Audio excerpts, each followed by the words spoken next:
Bien-aimés dans le Christ, que la grâce de Jésus-Christ notre Seigneur, l'amour de Dieu le Père et la puissance du Saint-Esprit descendent maintenant sur nous pour nous aider à méditer cette parole afin qu'elle puisse porter du fruit dans notre vie pour la plus grande gloire de Dieu et le salut de nos âmes.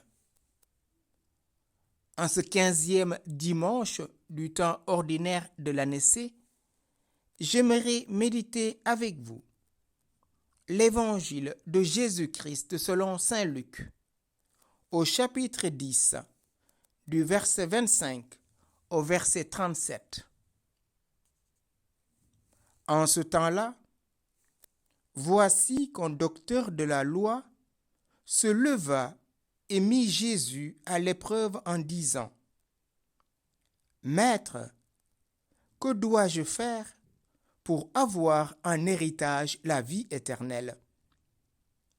Jésus lui demanda : « Dans la loi, qu'y a-t-il d'écrit ?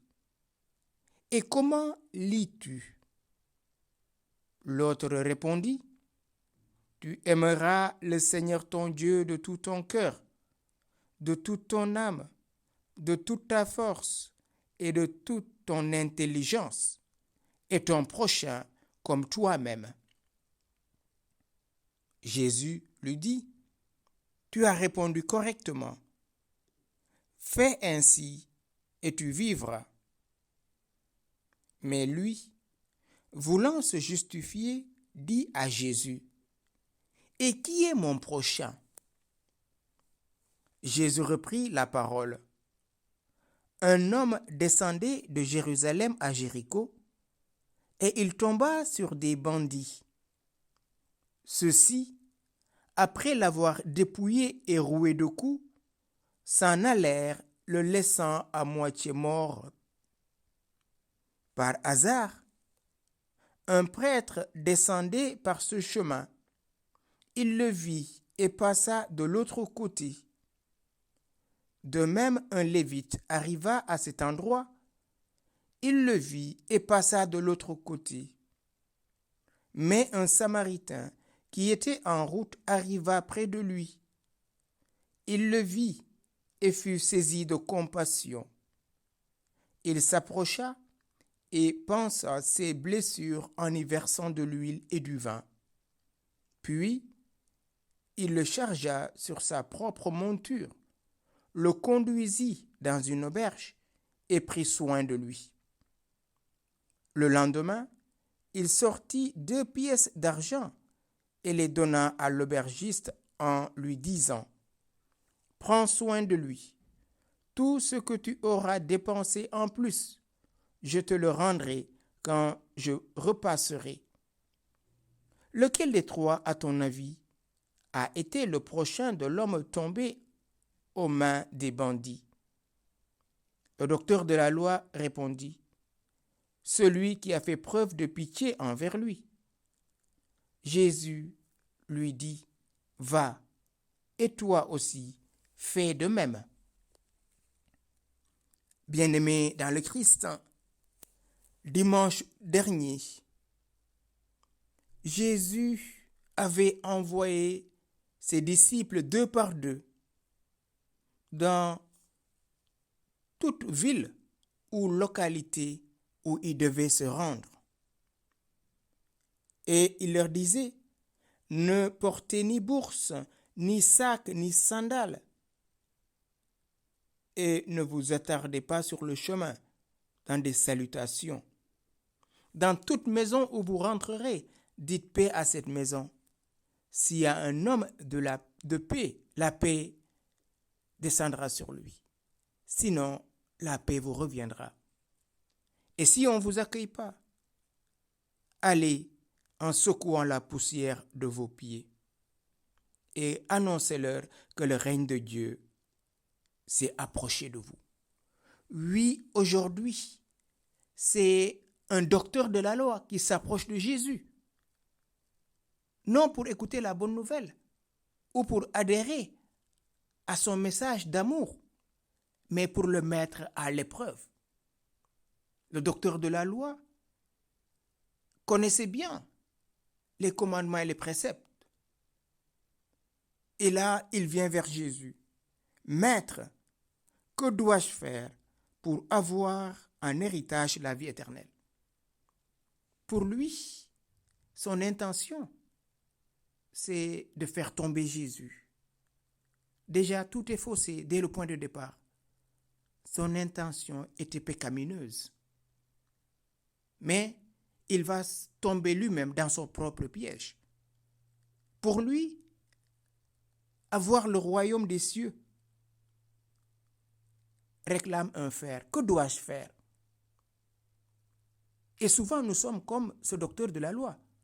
Nous nous définissons par ce que nous faisons. C'est rare qu'on demande à une personne, qui es-tu? Qu'il réponde, je suis l'enfant bien-aimé de Dieu. On se définit par son prénom, bien sûr. Et après, on décline, je fais telle chose. Comme si c'était le faire qui disait ce que nous sommes. Ce que nous sommes réellement, c'est par notre être. Je suis. C'est ce que Dieu dira à Moïse. Je suis celui qui suis. Je suis. Et Jésus, le jour où il dira aux Juifs, je suis ego eimi, ils ont pris des cailloux pour le lapider en disant, tu prétends être Dieu, tu te prends pour Dieu. Jésus lui demanda, dans la loi, qu'y a-t-il d'écrit? Comment lis-tu? Il connaît ce qui est écrit, mais sa lecture est faussée. Et lui répondit, tu aimeras le Seigneur ton Dieu de tout ton cœur, de toute ton âme, de toute ta force et de toute ton intelligence, et ton prochain comme toi-même. Et donc cet homme connaissait les 613 préceptes, il les connaissait bien. Mais comment il en vit, c'est autre chose. Jésus lui dit, fais ainsi et tu vivras. Tu as répondu correctement. Maintenant, mets en application. Ce n'est pas ceux qui disent, frères et sœurs, Seigneur, Seigneur, qui vont rentrer dans le royaume des cieux, mais ceux qui font la volonté de mon Père. Matthieu chapitre 7. Aujourd'hui, nous ne mettons pas Jésus à l'épreuve peut-être, comme ce docteur de la loi, mais nous pouvons nous targuer du bien que nous faisons autour de nous. Mais lui, voulant se justifier, dit à Jésus, qui est mon prochain? Qui est mon prochain? Le prochain, ce n'est pas celui qui se trouve loin, c'est celui qui est là, en face de moi, celui qui est à côté de moi, celui qui est auprès de moi. Jésus reprit la parole pour lui montrer qui était son prochain. Il lui donne cet exemple. Un homme descendait de Jérusalem à Jéricho et il tomba sur des bandits. Ceux-ci, après l'avoir dépouillé et roué de coups, s'en allèrent, le laissant à moitié mort. Cet homme descendait de Jérusalem, c'est-à-dire de la cité sainte. Peut-être il était allé rendre un culte à Dieu. Et le voilà qui va à Jéricho, à 30 kilomètres de Jérusalem. Et il tomba sur des bandits. Les bandits, c'est ces personnes qui dépouillent les autres et qui abusent de leurs biens. Après l'avoir dépouillé, ils le rouaient de coups et s'en allèrent en le laissant à moitié mort. Voilà un bandit. Le bandit vient pour tuer, pour égorger, comme dira Jésus dans l'évangile de Jean chapitre 10. Le loup, il vient pour égorger, pour détruire et faire périr. Et voilà que par hasard, un prêtre descendait par ce chemin. Il le vit et passa de l'autre côté. De même, un lévite arriva à cet endroit. Il le vit et passa de l'autre côté. Le prêtre et les lévites étaient tenus par le rite de pureté. On ne devait pas toucher une personne qui a le sang, sinon on serait dans l'incapacité toute la journée de rendre un culte à Dieu. On était impurs. Et donc, pour ne pas se souiller, les deux passèrent à côté. Et voilà un Samaritain qui était en route, arriva près de lui. Il le vit et fut saisi de compassion. Il s'approcha et pansa ses blessures en y versant de l'huile et du vin. Puis, il le chargea sur sa propre monture, le conduisit dans une auberge et prit soin de lui. Le lendemain, il sortit 2 pièces d'argent et les donna à l'aubergiste en lui disant « Prends soin de lui. Tout ce que tu auras dépensé en plus, je te le rendrai quand je repasserai. » Le Samaritain était considéré comme un hérétique par les Juifs. Depuis que les Juifs ont détruit le mont Garizim, c'est-à-dire le lieu d'adoration des Samaritains, en 129 avant Jésus-Christ, il y avait un conflit qui, de génération en génération, opposait les Juifs et les Samaritains. Ce prêtre et ce lévite étaient des Juifs, des adorateurs du Dieu vivant, comme ils se disent, mais ils méprisaient les Samaritains. Et voilà, Jésus dit que c'est ce Samaritain qui était en route. Donc quand on est en route, c'est-à-dire on veut suivre le Christ. Se mettre en route, c'est se mettre sur les pas de Jésus, parce que c'est lui le chemin, la vérité et la vie. Il était en route. Donc il était quelqu'un qui cherchait sûrement dans son cœur le Dieu véritable. Il était un homme au cœur pur sûrement. Il était en route. Il arriva près de lui, c'est-à-dire de cet homme. Il le vit et fut saisi de compassion. Comme Jésus, en entrant dans ce village, vit ce cortège qui allait enterrer le fils unique de cette veuve de Naïm. C'est le même terme que utilise Luc pour parler de l'émotion de Jésus, de sa compassion en voyant cette veuve pleurer. Mais ces mêmes sentiments, il dit, il était ému aux entrailles en voyant cet homme. Il s'approcha, il pansa ses blessures et en y versant de l'huile et du vin. Voilà, frères et sœurs, un cœur pur. Il prend sur lui la souffrance de son frère, en humanité bien sûr, parce qu'il ne connaît pas cet homme. Il ne se détourne pas, il se fait responsable de l'autre, il se fait serviteur de l'autre. Il y versa de l'huile et du vin, symbole du Saint-Esprit.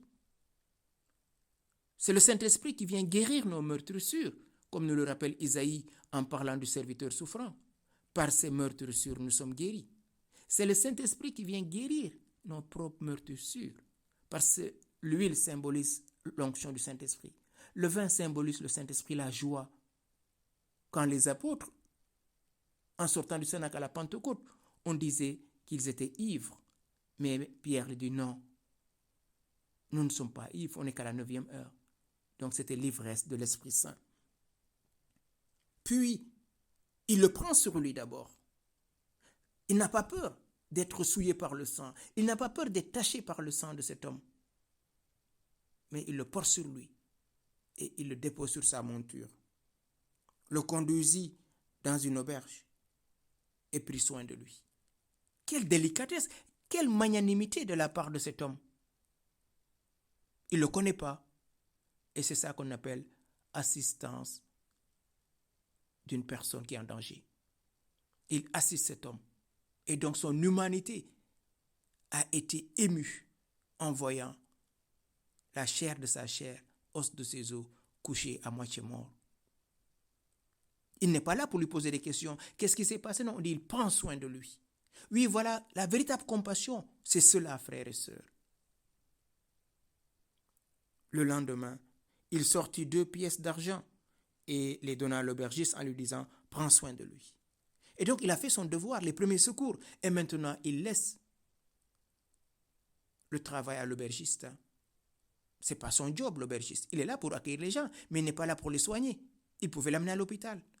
Oui, frères et sœurs, notre cœur doit être un hôpital où tout homme est accueilli, où tout homme a une place, où tout homme reçoit notre gratitude et notre miséricorde.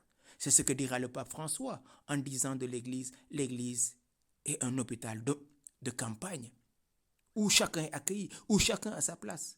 Malheureusement, ce n'est pas souvent le cas. Nos églises sont constamment fermées, bien sûr, pour éviter qu'on profane. Mais est-ce que l'église de notre cœur est ouverte? Est-ce que ma maison est ouverte pour accueillir l'étranger, pour accueillir la veuve, pour accueillir l'orphelin? En somme, pour accueillir le pauvre. Ou bien nos maisons sont barricadées avec des caméras de surveillance. Si le Seigneur ne bâtit la maison en vain, peinent les bâtisseurs. Si le Seigneur ne garde la maison, en vain, les gardes veillent. Oui, cet homme a pris 2 pièces, comme cette veuve qui avait donné ses 2 pièces, ce qu'elle avait pour vivre. Oui, frères et sœurs, la loi et les prophètes est dépassée par la compassion, est dépassée par la miséricorde. Ce que le Seigneur veut, ce n'est pas les sacrifices, ce n'est pas les holocaustes. Ce qu'il veut, un esprit broyé, un cœur contrit, rempli de miséricorde. Prends soin de lui. Tout ce que tu auras dépensé en plus, je te le rendrai quand je repasserai. Et donc, cet homme s'engage.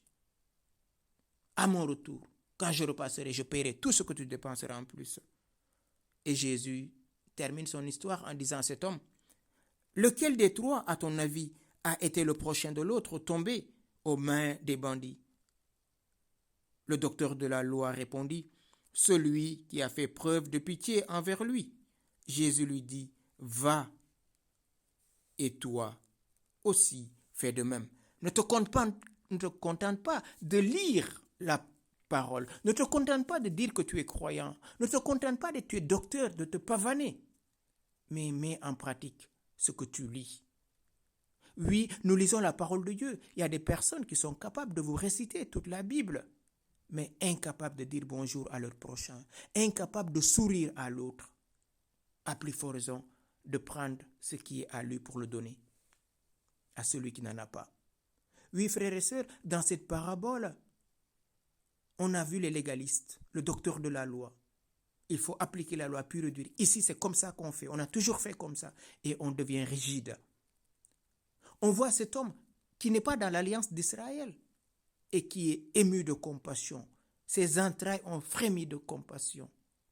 Et il s'est penché, comme l'Esprit Saint s'est penché sur son humble servante, la Vierge Marie.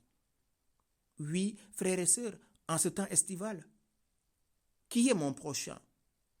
Peut-être dans mon cœur, il y a une personne avec qui je ne parle plus depuis des années.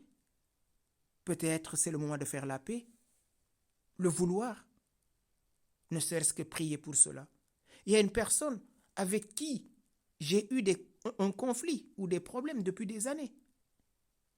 Et ça passe entre générations. C'est le moment peut-être de mettre un terme à cela.